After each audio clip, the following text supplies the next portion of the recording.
The High Court in Pretoria has upheld a ruling that a group of 22 Afghan asylum seekers should be allowed into the country.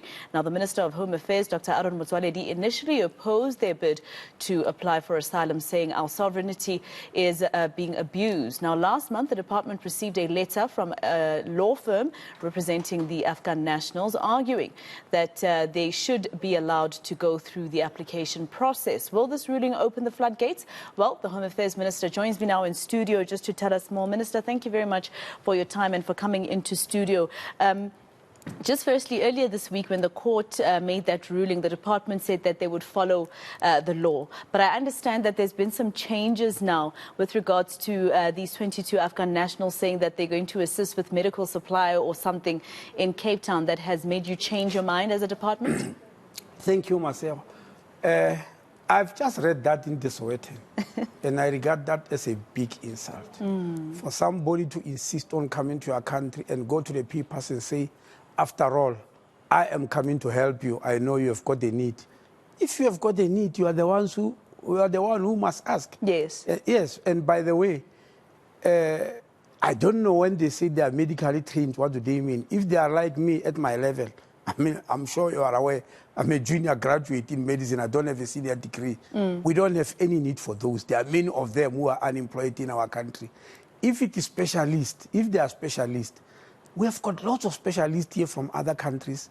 We have even passed that in the Scarce Skills Act. That's not the way to come to a country. All the specialists who are here on scarce skills, they apply and we allow them because we are in need of specialists. We are not told by them that, look, we actually are coming here to help you. We know you have got a need. And even choose the area where they must help us. That's another insult. So right from the beginning, they've been insulting us, and they are still continue to do so. Now, the court ruling is insisting that we must allow them to come in and apply for asylum.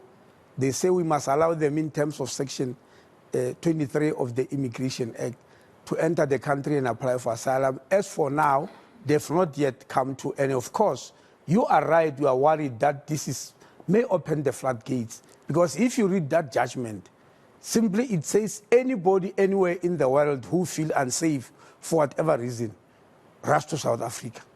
That's basically what is being said. So it's true that in the beginning, we are a law-abiding country, by the way, and we are a constitutional democracy. The courts have got the last say. At the beginning, we said, yes, we'll abide by the court ruling. But since then, we are assessing it because quite a number of other colleagues in government do not necessarily agree with that view because they are worried with what you're saying. Yeah. Opening the floodgates and all that. What are we being taken care of? I've just heard, as I was coming here, the lawyer representing these people being interviewed by a sister radio station of yours who are saying, look, after all, you guys who have signed the United Nations Convention of 1951, you must deliver. Now, Macero, the United Nations Convention of 1951 was passed at the time that we were not regarded as a nation. As South Africa were an apartheid state, so we couldn't sign. We signed in 1996. Many countries signed before us, many. In fact, of all the major countries of the world, I only know India, which declined to sign. All the others have signed. So why South Africa? Yeah, why choose us and say, no, after all, we've signed, and that's what we are bringing you. And the second issue here, Marcelo, is that these people are not ordinary asylum seekers. The lawyer was saying, no, they were fighting for human rights. No, they were fighting for American hegemony over the Taliban, which was never discussed with us, by the way. Yeah. So they were fighting for American rights, not universal human rights. They were fighting to make Americans subdue the Taliban. And when America leaves, why then is it our burden when we're not part of the planning of that before? Surely Americans knew what they were doing when they went to Afghanistan. And when they left, we heard them say, look, they are afraid that people who work for them, who did work for them as Americans, will be victimized by the Taliban. And they were thinking about taking them to the U.S. to give them that permanent residency. We thought that was good news for them, and it's logical.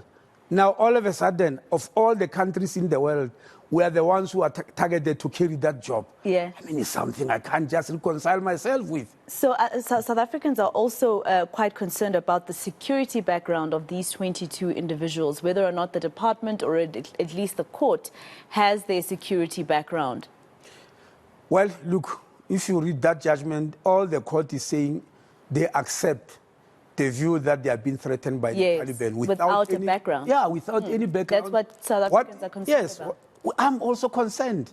What is even more, they presented a document written in Arabic, which was never translated, whose origins we don't know, not authenticated in terms of international law. But the judge then said, no, that document will be looked into when they start applying. Allow them in, and when they are here, you'll start questioning the authenticity of that document and all that and all that. But that worries me, because if it's to do with security, what if it is too late? Yeah. I've just heard, and I never knew throughout this saga, I heard about 30 minutes ago as I was driving here, when this lawyer was interviewed, that the American government, because he was asked, I think it was by Sakina Kamwendo in SAFM, have you tried America? He said, yeah, we're actually irritated because Americans refused them entry. I was hearing that for the first time. But that even America refused, yes. And then I asked, why then didn't you take America to court? They are the ones who started all this, and they are the ones undermined. We are definitely being undermined. Our immigration laws are actually being taken for granted. Perhaps it's time for us to wake up. And I'm happy to mention to you that, just to remind the media, that in June last year, I took a document, a new policy document, proposal on overhauling the immigration system of the country. I took it to Nasrec in June, and it was adopted in December. Some people in the media were questioning me, is this not a reversal of human rights? Is not a reversal of democracy? Is it not a sign of xenophobia, etc.? I think we are waking up to see exactly why we were doing that. We need to review all these laws. Because as I was listening to the lawyer, he was basically daring us and said, yes, you signed this, and now that's why we are coming to you. But what about the other countries who have signed? Where are these individuals at the moment? I know that you said that the application is still meant to happen. And have they explained why they were in Zimbabwe and then Zambia on tourism visas, but with our country, they're looking for asylum? Well, look, one of the reasons that we reject, officials reject them at the border is because when they produce the passport, we discovered that inside the passport, of course, it's an Afghan passport. Inside the passport, they showed that they were already in Zimbabwe for 30 days. Yeah. And that they received a visa. A visa which allows them to be in Zimbabwe as visitors. So we had to contact the government of Zimbabwe to find out how they came. And Zimbabwe said, no, this is a visa on arrival, because they told us they are on holiday. They are on vacation in Zimbabwe. So we issued them this visa, which ended after 30 days. Now, I heard on the judgment, the judge saying they